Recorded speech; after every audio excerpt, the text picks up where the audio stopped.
नमस्कार. आज आपण ट्रेडर्ससाठी एका अशा जबरदस्त मानसिक फ्रेमवर्कबद्दल बोलूया, जे त्यांचं ट्रेडिंग कायमचं बदलू शकतं. आणि ते आहे मॉन्क मोड. चला तर सुरुवात करूया. यशस्वी ट्रेडिंगच्या अगदी मुळाशी जाण्यासाठी सगळ्यात आधी एक मूलभूत प्रश्न विचारूया. नाही, ती खात्यात किती रक्कम आहे हे नक्कीच नाही. किती मोठ्या साईजची पोझिशन घेतली आहे हेही नाही. आणि सगळ्यात कमी ब्रोकरेज कुठे मिळतंय याचा तर काही संबंधच नाही. तर मग नक्की काय आहे ते? तर ती आहे एकाग्रता. हो, एका ट्रेडरची सगळ्यात मौल्यवान संपत्ती म्हणजे त्याचं लक्ष केंद्रित करण्याची क्षमता.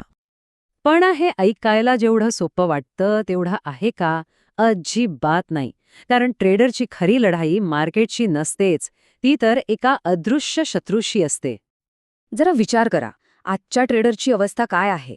एका बाजूला सतत फोन वाचतोय, 100पेक्षा जास्त नोटिफिकेशन्स, दुसऱ्या बाजूला मित्रांचे टिप्स, व्हॉट्सॲप ग्रुप्सचा गोंगाट, घरात वेगळाच गोंधळ. हे सगळे मिळून आपली जी सर्वात मौल्यवान संपत्ती आहे ना, म्हणजे आपली एकाग्रता, ती अक्षरशः नष्ट करत आहेत. मग प्रश्न असा येतो की या सगळ्या गोंधळावर उपाय काय? तर ह्याचं उत्तर आहे मॉन्क मोड. एक असं जबरदस्त परिवर्तन जे आपल्या ट्रेडिंगचा चेहरा मोहराच बदलून टाकेल. तर हा मॉन्क मोड नक्की आहे तरी काय? हे बघा, ही फक्त काही नियमांची यादी नाहीये. ही एक संपूर्ण सिस्टम आहे, आपल्या मानसिक, शारीरिक आणि आपल्या वागणुकीत बदल घडवणारी. आणि ही सिस्टम 3 मजबूत स्तंभांवर उभी आहे. आणि सगळ्यात इंटरेस्टिंग गोष्ट काय आहे माहितीये? हे 3 स्तंभ काही वेगवेगळे काम करत नाहीत. ते एकमेकांना आधार देतात, एकमेकांना मजबूत करतात. एका साखळीसारखे, एकमेकांत गुंतलेले. चला तर मग या साखळीतल्या पहिल्या आणि सगळ्यात महत्त्वाच्या कडीपासून सुरुवात करूया. अविचल एकाग्रता. हे वाक्य बघा, एकाग्रता निर्माण केली जात नाही, तिचं रक्षण केलं जातं. किती खोल अर्थ आहे यात. याचा अर्थ असा की आपल्याला फोकस तयार नाही करायचाय, तर आजूबाजूच्या गोंधळात त्याचं रक्षण करायचंय. आणि हे रक्षण कसं करायचं, तर त्यासाठी काही सवयी लावून घ्याव्या लागतात.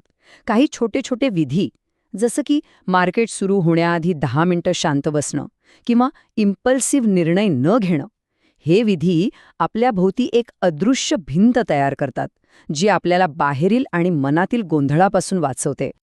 बरं, एकदा का आपली एकाग्रता सुरक्षित झाली की मग आपण दुसऱ्या तितक्याच महत्त्वाच्या स्तंभावर काम करू शकतो.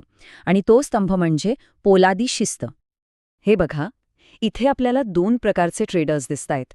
एका बाजूला आहे रूल बुक ट्रेडर, जो नियमांनी चालतो, आणि दुसऱ्या बाजूला आहे मार्केट मोड ट्रेडर, जो भावनांच्या आहारी जातो. एक प्रोफेशनल आहे, तर दुसरा जुगारीच म्हणा ना. आणि या दोघांमधला फरक स्पष्ट करते ती गोष्ट म्हणजे शिस्त. तर शिस्त म्हणजे काय?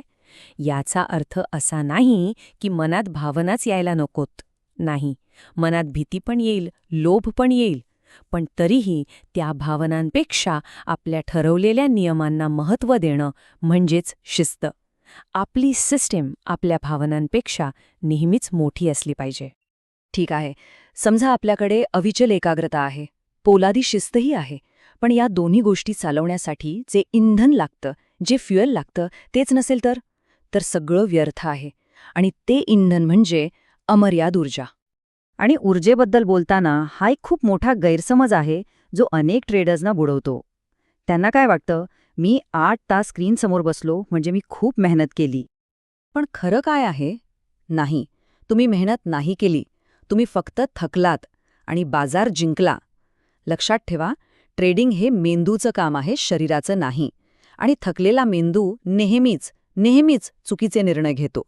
म्हणून तुमची एनर्जी मॅनेज करणं हे तुमचं रिस्क मॅनेज करण्या इतकंच महत्त्वाचं आहे. आता आपण बघूया की हे तिन्ही स्तंभ, एकाग्रता, शिस्त आणि ऊर्जा, एकत्र येऊन एक असं अद्भुत गोल्डन इंजिन कसं तयार करतात. हेच ते गोल्डन इंजिन आहे. हे एक स्वयंपूर्ण चक्र आहे. बघा, भरपूर ऊर्जा असेल तर काय होतं? मानसिक स्पष्टता येते, ज्यामुळे एकाग्रता वाढते. चांगली एकाग्रता असेल तर शिस्त पाळणं सोपं होतं. आणि शिस्त पाळल्यामुळे काय होतं? आपण अनावश्यक ट्रेड्स टाळतो, ज्यामुळे आपली मानसिक ऊर्जा वाचते. आणि मग तीच वाचलेली ऊर्जा पुन्हा कामी येते. हे चक्र सतत फिरत राहतं. हे उदाहरण बघा, ट्रेडर अ आणि ट्रेडर ब दोघांकडे कदाचित एकच स्ट्रॅटेजी असेल, पण फरक कुठे पडतोय? त्यांच्या मानसिक ऑपरेटिंग सिस्टीममध्ये. ट्रेडर अ गोंधळात आहे, तर ट्रेडर ब मॉन्क मोडवर चालतो आणि परिणाम आपल्या समोर आहे. तमा हा मॉन्क मोड आपल्याला नेमकं काय शिकवतो? ही एक फिलॉसॉफी आहे कमीत कमी इनपुटमध्ये जास्तीत जास्त आउटपुट मिळवण्याची, कमी भावनिक ऊर्जा खर्च करून अधिक स्पष्टता मिळवण्याची, कमी ट्रेड्स करून जास्त नफा कमावण्याची आणि कमी बोलून जास्त निरीक्षण करण्याची. पण एक गोष्ट लक्षात ठेवायला हवी, मॉन्क मोड हा काही एका रात्रीत होणारा चमत्कार नाही. यासाठी वर्षानुवर्षांची साधना लागते, शिस्त लागते. पण सुरुवात तर कुठून तरी करायलाच हवी, नाही का? तर मग विचार करा, या मोठ्या प्रवासातलं आपलं पहिलं अगदी छोटंसं पाऊल उद्या काय असू शकतं?